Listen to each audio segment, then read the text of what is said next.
જય શ્રી કૃષ્ણ, નમસ્કાર, પ્રણામ. સ્વાગત છે તમારું અમારી એક નવા વિડીયોમાં. મિત્રો, કહેવાય છે કે મનુષ્ય કદાચ ગમે એટલા ભણી ગણી લે, પરંતુ જ્યાં સુધી એની અંદર સંસ્કાર, માનવતા અને દયાનું ન હોય ત્યાં સુધી એ સારો મનુષ્ય નથી બની શકતો. કેવળ કાગળ ઉપર ડિગ્રી હાંસલ કરવાથી કોઈ ફાયદો નથી થવાનો. જ્યાં સુધી મનુષ્યની અંદર આદર્શ નહીં આવે ત્યાં સુધી મનુષ્ય અને પશુઓ પણ માં જરા પણ વધારે ફરક નથી હોતો. શિક્ષણ દરેક મનુષ્ય પણ ગ્રહણ કરે છે અને પશુઓને શિક્ષિત કરી શકાય, પરંતુ સંસ્કાર શિક્ષણ કોઈ કામ નથી રહેતું. મનુષ્યની અંદર રહેલા મનુષ્યના આદર્શ, એનું ચરિત્ર અને એના સંસ્કાર જ મનુષ્યને પશુઓથી અલગ બનાવે છે. નહીંતર તો પણ મનુષ્ય પણ એક ભણેલો ગણેલો જાનવર જ હોય. તો મિત્રો, આજની આ કહાની પણ તમને એ વિચારવા પર મજબૂર કરશે કે કેવી રીતે એક પિતાએ દીકરીને સબક શીખવ્યો અને એને આદર્શનો પાઠ ભણાવ્યો. એ પિતા આ શિક્ષા સંસારના સમસ્ત માતા પિતા અને દીકરીઓએ એકવાર ધ્યાનથી સાંભળવી જોઈએ. તો મિત્રો, આ કહાની શરૂ કરીએ એ પહેલાં તમને મારી વિનંતી છે કે થોડો સમય કાઢીને અમારી સાથે વિડીયોના અંત સુધી જોડાયેલા રહેજો. અને વિડીયો પસંદ આવે તો વિડીયોને લાઈક કરીને શેર પણ અચૂક કરજો. તેમજ મિત્રો, તમે આવી જ કેટલીક અવનવી કહાની સાંભળવા માગતા હોય અને હજુ સુધી આ ચેનલને સબસ્ક્રાઈબ ના કરી હોય તો ભૂલ્યા વિના અત્યારે જ આ ચેનલને સબસ્ક્રાઈબ કરી દેજો, જેથી કરીને અમારા આવનાર નવા વિડીયોની માહિતી તમારા સુધી સૌથી પહેલાં પહોંચે. તથા કોમેન્ટ બોક્સમાં સાચી શ્રદ્ધાથી હર હર મહાદેવ લખી દેજો, જેથી ભગવાન ભોલેનાથની કૃપા આપણા પર સૌ પર નિરંતર બની રહે. તો તમારો વધુ સમય ન લેતા શરૂ કરીએ આ કહાની. એક ગામમાં રમાકાંત નામના એક અધ્યાપક રહેતા હતા. તે ખૂબ જ ઊંચા સિદ્ધાંતોવાળા વ્યક્તિ હતા. ગામના બધા જ લોકો એનું ખૂબ જ માન સન્માન કરતા હતા. અને તેને સંતાનમાં એકની એક દીકરી હતી. તેનું નામ ચાંદની હતું. ચાંદની પણ પોતાના નામની જેમ ખૂબ જ સુંદર હતી. એકની એક દીકરી હોવાના કારણે અને માતા પિતાએ તેને ખૂબ જ પ્રેમ હતો. ચાંદની જ્યારે નાની હતી ત્યારે આખો દિવસ એની દાદી પાસે જ રમતી. દાદી પણ એને ખૂબ જ લાડ પ્રેમથી રમાડતા. ત્યારે ચાંદનીને ઘરમાં બધા જ લોકોથી ખૂબ જ પ્રેમ મળતો હતો અને રમાકાંતભાઈની દીકરી ઈચ્છા પૂરી કરતા અને તેની સારામાં સારું શિક્ષણ અપાવતા. જ્યારે તેનું સ્કૂલનું શિક્ષણ પૂરું થતાં તો તે દીકરી મોટી થવા લાગી. જ્યારે દીકરીના વિવાહ યોગ થઈ ત્યારે રમાકાંતભાઈએ પોતાના જ શહેરના એક મધ્યમ વર્ગીય પરિવારમાં મનોહરભાઈના દીકરા સાથે એના વિવાહ કરાવી દીધા. મનોહરભાઈ સરકારી નોકરી કરતા હતા અને હમણાં જ એ નિવૃત્ત થયા હતા. હવે એ તેનો વધારે સમય તેમના ઘર પરિવારમાં રહીને વિતાવતા હતા. એને 2 દીકરા હતા. મોટો દીકરો ડૉક્ટર બનીને પોતાના પરિવાર સાથે વિદેશમાં સ્થાયી થઈને રહેવા લાગ્યો હતો અને નાનો દીકરો આર્મીમાં હતો. ચાંદનીના વિવાહ મનોહરભાઈના નાના દીકરા વિવેક સાથે થયા હતા અને વિવેક આર્મીમાં એક નાના હોદ્દા પરનો ઓફિસર હતો. મનોહરભાઈ અને એની પત્ની હવે વૃદ્ધ થઈ ગયા હતા, પરંતુ એ હવે બંને વચ્ચે ઘણો પ્રેમ હતો. હવે ચાંદનીના વિવાહ થયા એને 4 વર્ષ વીતી ગયા હતા, પરંતુ ચાંદની એના સાસુ સસરા સાથે ક્યારેય પણ સારો વ્યવહાર નહોતો કર્યો. એ રોજ કોઈને કોઈ વાત પર અપમાનિત કરતી રહેતી. મનોહરભાઈ ખૂબ જ સીધા સ્વભાવના વ્યક્તિ હતા અને એની વહુને ક્યારેય કંઈ કહેતા નહોતા અને આ વાતનો ફાયદો ઉઠાવીને ચાંદની એની સાથે હંમેશા ખરાબ વર્તન કરતી રહેતી. તે તેના સાસુ સસરાને ખાવા માટે પણ ક્યારેય કોઈ સારી વસ્તુ બનાવીને નહોતી આપતી. વહુ જે ખાવા માટે આપતી એ ખાઈ લે. મનોહરભાઈ અને એના પત્ની પ્રસન્ન રહેતા. એક દિવસ ચાંદની કોઈ કામથી શહેરમાં ગઈ હતી. હવે મનોહરભાઈ અને એના પત્ની ઘરે એકલા હતા અને આજે એના વિવાહની વર્ષગાંઠ હતી, એટલે એ બંનેએ વિચાર કર્યો કે આજે આપણે ખીર બનાવીને આપણા વિવાહની વર્ષગાંઠ ઉજવીએ. ત્યારબાદ ખુશ થતાં મનોહરભાઈની પત્ની ખીર બનાવવા માટે રસોડામાં ચાલી ગઈ અને ખૂબ જ પ્રસન્ન મનથી ખીર બનાવી અને એક પ્લેટમાં રાખીને પોતાના પતિ પાસે લઈને આવી ગઈ અને તેના પતિને કહેવા લાગી, આપણા વિવાહની વર્ષગાંઠ છે, આટલા વર્ષો થઈ ગયા આપણા વિવાહ થયા એને, અને આપણો સાથ હજુ પણ બનેલો છે. હું રોજ ભગવાનને એવી પ્રાર્થના કરું છું કે આપણા છેલ્લા શ્વાસ સુધી આપણો સાથ આવી જ રીતે બનેલો રહે અને જ્યારે આપણો અલગ થવાનો સમય આવે તો પહેલાં ભગવાન મને જ મોત પ્રદાન કરે. કેમ કે પતિના જીવતા જીવ જે સ્ત્રીનો દેહાંત થાય છે એવી સ્ત્રીઓ ખૂબ જ ભાગ્યશાળી કહેવાય છે. કેમ કે પતિના ન રહેવા પર સ્ત્રીનું જીવન એ જીવન નથી રહેતું. મનોહરભાઈ અને તેના પત્ની આવી રીતે મીઠી મીઠી વાતો કરી રહ્યા હતા અને એને ખૂબ જ પ્રેમથી મુસ્કુરાઈ રહ્યા હતા. ત્યારે જ ચાંદની ઘરે આવી ગઈ અને જોયું કે આ તો મારા સાસુ સસરા બંને બાજુમાં બેસીને ખૂબ જ મુસ્કુરાઈ રહ્યા છે. ત્યારે પોતાના સાસુ સસરાનું હસવાનું અને મુસ્કુરાવાનું એને બિલકુલ પસંદ ન આવ્યું. ત્યારે એના સાસુ સસરા વચ્ચે આટલો પ્રેમ જોઈને ચાંદનીના મનમાં આગ લાગી ગઈ અને એ ક્રોધિત થઈને કહેવા લાગી કે ક્યારેક હું બહાર જાઉં એટલે તરત જ તમે બંને હસી મજાક કરવા બેસી જાઓ છો. ત્યારે જ એની નજર ખીરની પ્લેટ પર પડી અને જોયું કે આ લોકોએ મારા ઘરે ન હોવા પર ખીર બનાવીને ખાધી છે. એટલે વધારે ક્રોધિત થઈને એને ખરી ખોટી સંભળાવવા લાગી અને કહેવા લાગી કે મારા બહાર ગયા પછી રસોડામાં જઈને ખીર બનાવી લીધી અને કોને પૂછીને તમે આ ખીર બનાવી છે? કદાચ હું 2-3 દિવસ માટે બહાર જતી રહું તો તમારે તો મોજ પડી જશે અને આ ઘરને વેચીને ખાઈ જશો. આવી રીતે ચાંદની એના સાસુ સસરાને ન કહેવાના શબ્દો કહેવા લાગી. ત્યારે પોતાની વહુને આવી રીતે ચિલ્લાતી જોઈને મનોહરભાઈથી રહેવાયું નહીં એટલે કહેવા લાગ્યા કે વહુ, તું આટલી બધી શા માટે ચિલ્લાઈ રહી છો? કદાચ અમે ખીર બનાવીને ખાઈ લીધી છે તો અમે ક્યાં મોટો ગુનો કરી લીધો છે? આખરે આ ઘર અમારું પણ છે અને આ ઘરની દરેક વસ્તુ પર અમારો પણ અધિકાર છે.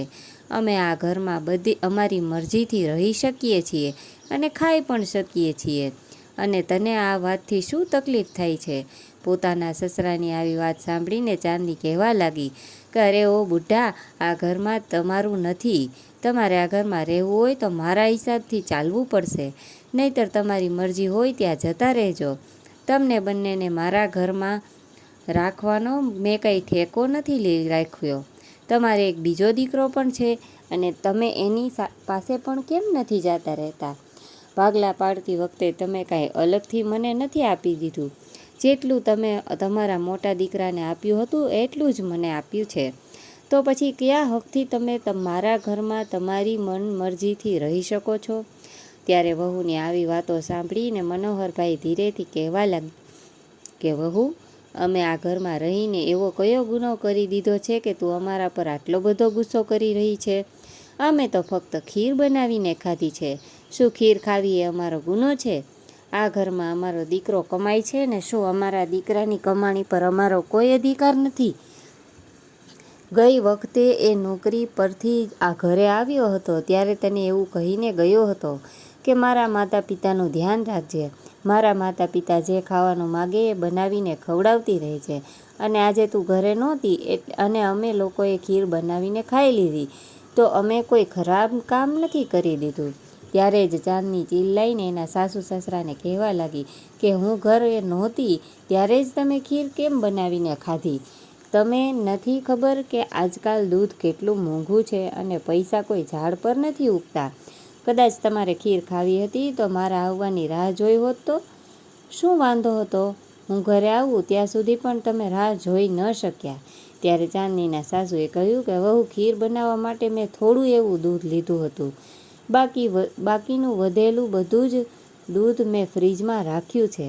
ત્યારબાદ ચાંદનીએ એના સાસુને કહી દીધું કે ખબરદાર, જો હવેથી મને પૂછ્યા વગર રસોડામાં પગ પણ મૂક્યો છે તો. ત્યારે એની સાસુએ કહ્યું, વહુ, અમારા પર આટલા બધા પ્રતિબંધ શા માટે લગાવી રહી છો? અમે અમારા દીકરાની કમાણી ખાઈએ છીએ, તું ક્યાં કમાવા જાય છે?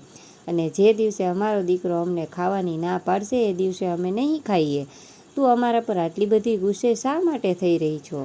ત્યારે એના સાસુની આવી વાત સાંભળીને ચાંદની વધારે ગુસ્સે થઈ ગઈ અને જોર જોરથી એના સાસુ સસરા પર ચિલ્લાવા લાગી. મિત્રો, સંયોગથી એ દિવસે ચાંદનીના પિતા રમાકાંતભાઈ ચાંદનીના ઘેર આવ્યા હતા. ઘણા દિવસો બાદ એ પોતાની દીકરીના ઘરે આવ્યા હતા. પરંતુ આ શું થયું? એ જ્યારે દ્વાર પર આવ્યા ત્યારે અંદરથી એની દીકરીના ચિલ્લાવાનો અવાજ આવ્યો. એટલે ચાંદનીના પિતાજીની ઘરની અંદર જવાને બદલે દરવાજા પર આડા ઊભા રહી ગયા અને અંદર જોવા લાગ્યા. એમણે જોયું કે મારી દીકરી ખરાબ રીતે એના સાસુ સસરા પર ભડકી રહી છે. ત્યારે એની દીકરી તેના સાસુ સસરાને અલગ અલગ પ્રકારની ગાળો આપી રહી હતી. એ એટલી બધી ગુસ્સામાં હતી કે એણે ઝપટ કરીને એના સસરાના હાથમાંથી ખીરનો કટોરો નીચે ફેંકી દીધો અને કહેવા લાગી કે ખબરદાર, આ ઘરની માલિક હું છું અને આ ઘરને ચલાવવાવાળો તમારો દીકરો મારો પતિ છે અને હું એની પત્ની છું અને પત્નીની દરેક વસ્તુ પર પત્નીનો અધિકાર હોય છે. એટલે આજ પછી તમે બંને મારા હિસાબથી રહેશો અને કદાચ તમે આ ઘરમાં રહીને તમારી મનમરજી કરવાની કોશિશ કરશો તો હું તમને આ ઘરમાંથી બહાર કાઢી મૂકીશ. આટલું કહીને ચાંદની પોતાના રૂમમાં જતી રહી ને બિચારા મનોહરભાઈ અને તેની પત્ની આંખમાં આંસુ આવી ગયા. આ બાજુ રમાકાંતભાઈ એના દ્વાર પર ઊભા રહીને આ બધું જોઈ રહ્યા હતા. ત્યારે મનોહરભાઈ પોતાના આંસુ સાફ કરીને વિચારી રહ્યા હતા કે શું અમે આ દિવસ જોવા માટે અમારા દીકરાને પાળી પોસીને મોટો કર્યો હશે? અમે એને ભણાવ્યો, ગણાવ્યો, એના ભવિષ્ય માટે અમે અમારું બધું જ દાવ પર લગાવી દીધું. અમે તો એવું વિચાર્યું હતું કે જ્યારે અમારા દીકરાના વિવાહ થઈ જશે ત્યારે એની પત્ની અમારી સેવા કરશે, પરંતુ અમારી વહુ તો અમારા પર ઓર્ડર ચલાવે છે અને હવે તો અમારે ખાવું હોય તો પણ અમારી વહુને પૂછવું પડશે, નહીંતર એ અમારા હાથમાંથી ઝૂંટવીને ફેંકી દેશે. ત્યારે બંને વૃદ્ધ દંપતી બેઠા બેઠા પોતાની કિસ્મત પર રડી રહ્યા હતા, કેમ કે આજ સુધી માતા પિતાએ કંઈ પણ કમાયું હતું એ બધું જ દીકરાના પાલન પોષણ પાછળ ખર્ચો કરી નાખ્યું હતું અને હવે દીકરાઓ કમાવા લાગ્યા છે તો એના પર વહુએ અધિકાર જમાવી લીધો છે. અમારી પાસે હવે કંઈ નથી રહ્યું. હવે તો નાની નાની વાતો પર પણ વહુ અમને પોતાની આંખો બતાવવા લાગી છે. આ ઘરમાં રહીને તો અમારે કંઈ ખાવાની પણ આઝાદી નથી રહી. આજે અમારે 2 સમયના ભોજન માટે પણ વહુની ખરી ખોટી સાંભળવી પડે છે. અમારો દીકરો બહાર નોકરી કરી રહ્યો છે, કદાચ ક્યારેક અમારા દીકરાએ અમને ખોટા સમજી લીધા તો અમે ક્યાં જઈશું અને એવું કહેશે કે તમે લોકો વ્યર્થ મારી પત્ની પર દોષ લગાવો છો તો અમારું શું થશે? આજકાલના સમયમાં વહુ આગળ કોઈનું નથી ચાલતું. મનોહરભાઈ અને તેના પત્ની આવું બધું વિચારી રહ્યા હતા ત્યારે જ ચાંદની ફરીથી બહાર આવી અને ગુસ્સે થઈને તેના સાસુને કહેવા લાગી કે અરે ઓ ડોશી, હજુ પણ ત્યાં જ બેઠી છો? આ નીચે ઢોળાયેલી ખીર કોણ સાફ કરશે? જલ્દીથી ઊભા થઈને આ બધું સાફ કરો તમે. લોકોએ તો મારું આખું ઘર ગંદુ કરીને રાખી દીધું છે. ચાંદની આવી રીતે ચિલ્લાવા લાગી ત્યારે એટલે બિચારા એના સાસુ રડતા રડતા બધું સાફ કરવા લાગ્યા. આ બાજુ દરવાજા પાછળ ઊભેલા રમાકાંત ભાઈ પોતાની દીકરીનો આવો દુર્વ્યવહાર જોઈને અંદરથી તૂટી ગયા. તેઓ ખૂબ જ ખુશીથી દીકરીના ઘરે આવ્યા હતા, પરંતુ દીકરીની આવી હરકત જોઈને તેનું મન નફરતથી ભરાઈ ગયું. આ બધું જોઈને એને મન ન થયું કે આવી દીકરીના ઘરમાં હું પગ રાખું. રમાકાંતભાઈ ખૂબ જ ભણેલા ગણેલા અને યોગ્ય વ્યક્તિ હતા, એટલે એ દરવાજેથી જ પાછા વળી ગયા. ત્યારે એને ખુદ પર શરમ આવી રહી હતી ને વિચારી રહ્યા હતા કે હું કેવી દીકરીનો પિતા છું, જે દીકરી પોતાના સાસુ સસરા સાથે જાનવરો કરતાં પણ ખરાબ વ્યવહાર કરે છે. રમાકાંતભાઈ પાછા પોતાના ઘરે આવી ગયા ત્યારે એનો ચહેરો ખૂબ જ ઉદાસ હતો. અચાનક પોતાના પતિને ઉદાસ થયેલા જોઈને એમની પત્ની એમને પૂછવા લાગ્યા કે તમે તો આપણી દીકરીના ઘરે ગયા હતા, તો પછી આવી રીતે ઉદાસ થઈને કેમ પાછા આવી ગયા? તમે તો ખૂબ દુઃખી થયેલા હોય એવું લાગી રહ્યું છે. બધું બરાબર તો છે ને? ત્યારે રમાકાંતભાઈ કહેવા લાગ્યા કે આપણી દીકરીએ આપણું માથું શરમથી ઝુકાવી દીધું છે. હવે તો મને એણે આપણી દીકરી કહેતા પર શરમ આવે છે. ત્યારે એમની પત્ની તેમને પૂછવા લાગી કે એવું તો શું કરી દીધું આપણી દીકરીએ? એટલે રમાકાંતભાઈ કહેવા લાગ્યા કે આપણે એને ખૂબ જ ભણાવી ગણાવી છે, એને ખૂબ જ મોંઘી સ્કૂલમાં એનું શિક્ષણ કરાવ્યું છે, પરંતુ આપણે એને સંસ્કારનો પાઠ ભણાવવાનું બિલકુલ ભૂલી ગયા છીએ કે પોતાના સાસુ સસરા પ્રત્યે એનું શું કર્તવ્ય છે, સાસુ સસરા સાથે કેવો વ્યવહાર કરવો જોઈએ. મને તો એવું લાગે છે કે આપણી ભૂલના લીધે બિચારા એના વૃદ્ધ સાસુ સસરાનું આ બધું દુઃખ ભોગવી રહ્યા છે. એક દીકરી જ્યારે સારું કામ કરે છે તો ફક્ત એના સાસરિયાનું નામ ઊંચું નથી થતું, પરંતુ એનાથી એના માતા પિતાનું માથું પણ ગર્વથી ઊંચું થાય છે. પરંતુ જ્યારે એ જ દીકરી કોઈ ખરાબ હરકત કરે તો એના સાસરિયાની સાથે સાથે એના માતા પિતાનું પણ માથું શરમથી ઝૂકી જાય છે. દીકરી તો એ છોડ છે જે માતા પિતાના ઘરે ઉગે છે, પરંતુ એને બીજી જગ્યાએ રોપવામાં આવે અને એ કદાચ એ છોડ પર ફળ ન આવે તો એનું દીકરી થવું એ બિલકુલ વ્યર્થ છે. અમુક વૃક્ષો સ્વયં દુઃખ સહન કરીને બીજાને ફળ આપે છે, એવી જ રીતે દીકરી હોય છે. ત્યારે રમાકાંતભાઈની પત્ની પૂછવા લાગી કે શું થયું છે, તમે મને જણાવો તો. ત્યારે રમાકાંતભાઈએ પોતાની પત્નીને દીકરીની કાળી કરતૂતો વિશે જણાવવા લાગ્યા કે આજે હું જ્યારે દીકરીના ઘરે ગયો ત્યારે મેં જોયું એ એના વૃદ્ધ સાસુ સસરા સાથે જાનવરો કરતાં પણ ખરાબ વર્તન કરી રહી છે. મારાથી આ બધું જોવાયું નહીં, એટલા માટે હું એના ઘરમાં જતા પહેલાં જ પાછો વળી ગયો. હવે તો એને મારી દીકરી કહેતા પણ શરમ આવે છે. એના સાસુ સસરા કેટલા સીધા અને સરળ છે અને એની સામે જોઈને હું એને મારું મોઢું કેવી રીતે બતાવી શકું. એટલા માટે હું ત્યાંથી આવતો રહ્યો.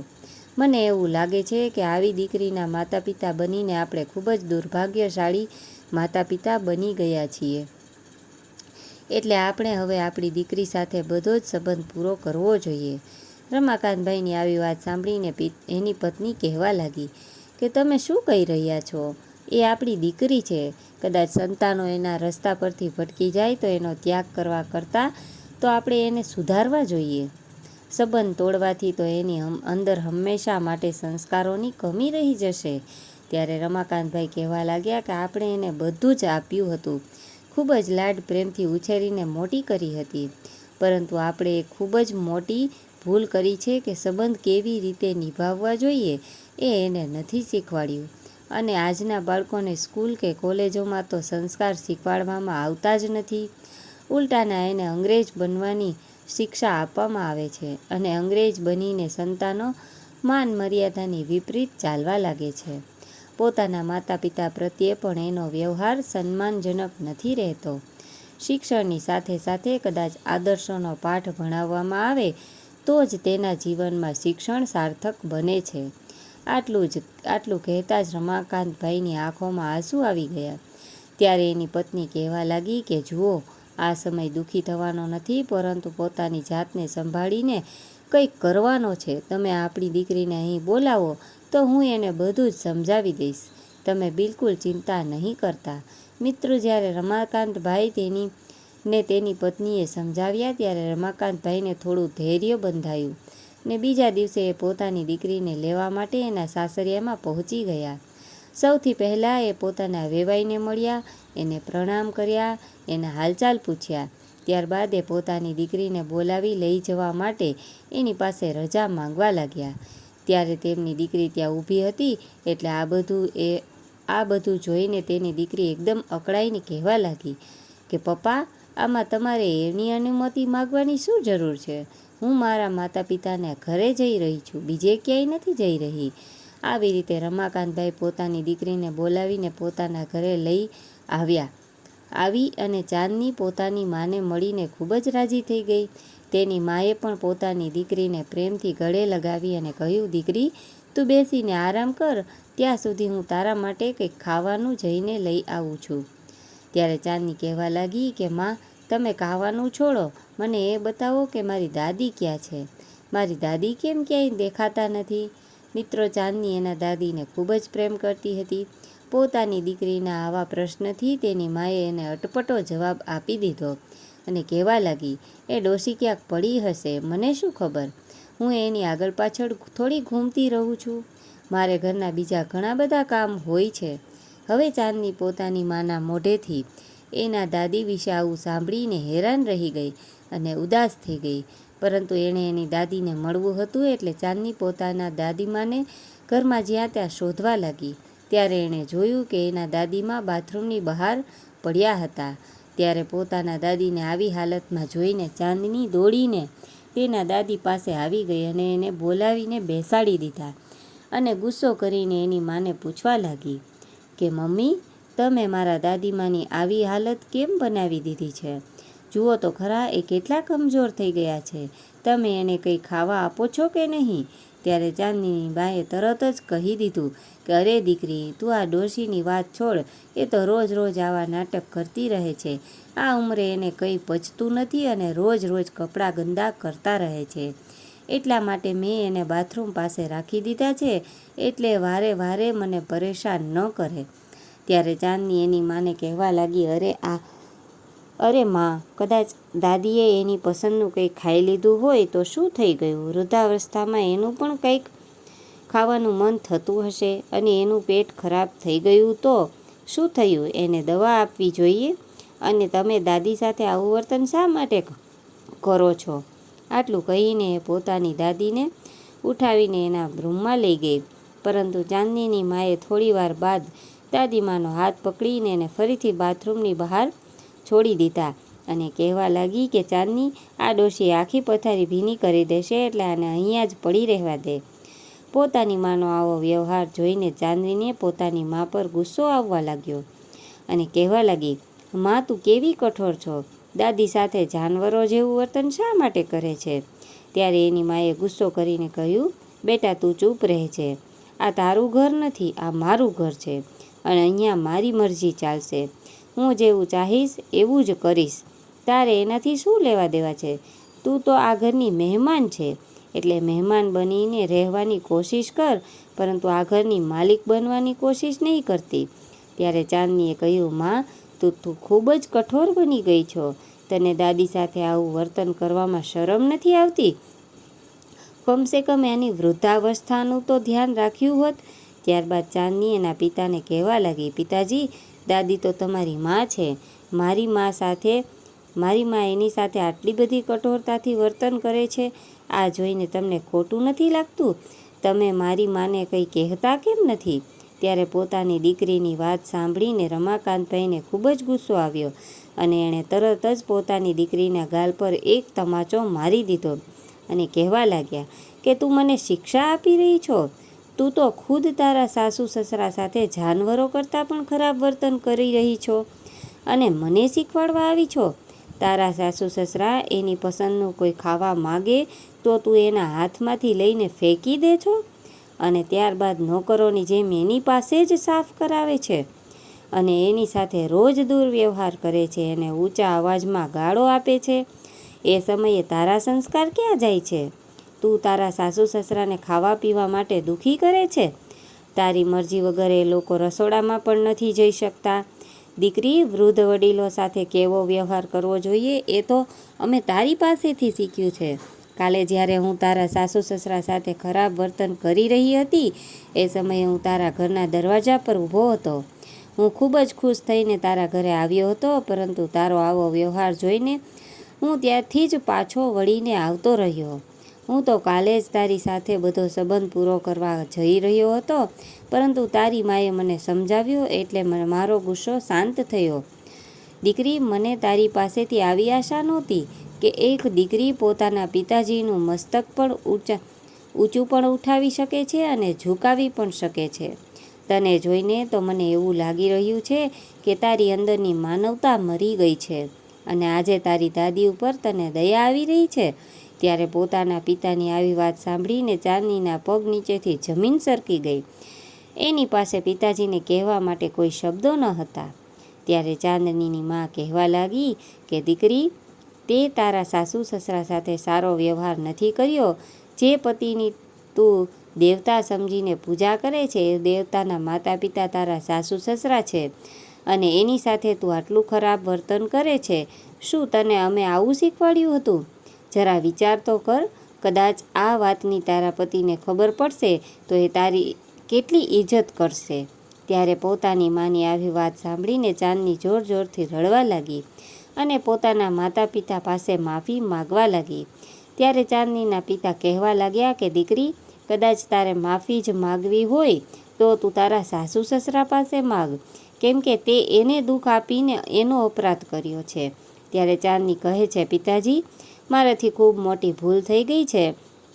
હું તો એવું વિચારતી હતી કે મારો સંબંધ તો ફક્ત મારા પતિ સાથે જ છે. મારા સાસુ સસરા તો મને બોજ લાગતા હતા. ત્યારે ચાંદનીના પિતાએ કહ્યું, બેટા, અસલી ગૃહિણી હોય એ છે જે પરિવારને ખવડાવીને ખાય છે અને એના ઘરમાં રહેવાથી આખા પરિવારને સુખ જ મળે છે, કોઈને દુઃખ ન મળે.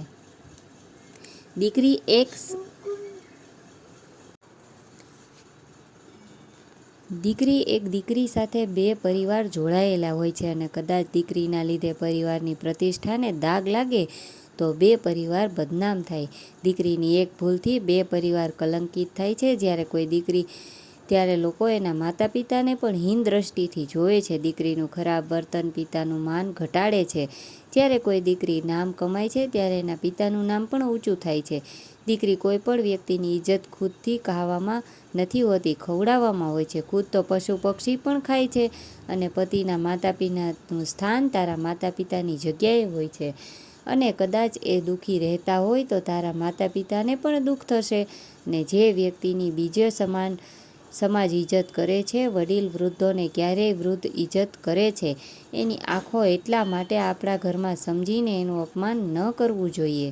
ત્યારબાદ દીકરીને એની ભૂલ પર પસ્તાવો થવા લાગ્યો અને એના માતા પિતા સાથે સાસરિયામાં જઈને એના સાસુ સાસરા પાસે માફી માંગવા લાગી અને સત્ય સમજાયા બાદ ચાંદની એના સાસુ સસરાને એના માતા પિતા સમજીને ખૂબ જ સારી રીતે એની સેવા કરવા લાગી અને સાસુ સસરા પણ ચાંદનીને પોતાની દીકરી સમજીને એને ખૂબ જ પ્રેમ આપવા લાગ્યા. મિત્રો, ચાંદનીની માએ અને એની દાદીએ જાણી જોઈને દીકરીને સુધારવા માટે આ બધું નાટક કર્યું હતું. હકીકતમાં ચાંદનીની મા તેની દાદીમાની ખૂબ જ સેવા કરતી હતી. આજે એક માતા પિતાએ દાદીની સમજદારીના લીધે તેની દીકરીનું ઘર તૂટવાથી બચી ગયું હતું. તો મિત્રો, ક્યારેક આપણા ઘરની દીકરી પણ સાસરિયામાં કોઈ લડાઈ ઝઘડો કરીને પિયરમાં આવી હોય તો દરેક માતા પિતાની પહેલી ફરજ એ હોય છે કે સત્ય શું છે એ જાણવું જોઈએ ને ખોટું હોય તો એને સમજાવવું જોઈએ. કદાચ આપણી દીકરીની ભૂલ હોય તો એને પણ સત્ય સમજાવવું જોઈએ. પરંતુ આજના સમયના માતા પિતાને પોતાની દીકરીની કોઈ પણ પ્રકારની ભૂલ નથી દેખાતી. ઉલટાની આજની માતાઓ તો દીકરીઓને રોજ ફોન કરીને દીકરીઓને ઉકસાવતી રહે છે. દીકરીનું ઘર તૂટવાનું સૌથી મોટું કારણ એ જ હોય છે. આજના સમયમાં છૂટાછેડાના બનાવો ખૂબ જ મોટા પ્રમાણમાં બનવા લાગ્યા છે. કારણ કે આજની દીકરીઓ માતા પિતાના ઘરે તો ખૂબ જ કામ કરે છે, પરંતુ સાસરિયામાં કામ કરવામાં એને તકલીફ થાય છે. એટલે એના ઘરમાં લડાઈ ઝઘડા શરૂ થાય છે. અંતમાં દીકરીનું ઘર તૂટે છે. એટલે દરેક માતા પિતાની પણ એક ફરજ છે કે હંમેશા સત્યનો સાથ આપવો જોઈએ. તો મિત્રો, આજની આ કહાની તમને કેવી લાગી તે કોમેન્ટ બોક્સમાં જરૂર જણાવજો અને પસંદ આવી હોય તો વિડીયોને લાઇક, શેર અને આ ચેનલમાં નવા હોય તો ચેનલને સબસ્ક્રાઈબ જરૂરથી કરજો. તો ચાલો મિત્રો, હવે મળીશું એક નવી કહાની સાથે. ત્યાં સુધી તમામ મિત્રોને જય શ્રી કૃષ્ણ, રાધે રાધે, હર હર મહાદેવ. કહાનીને અંત સુધી સાંભળવા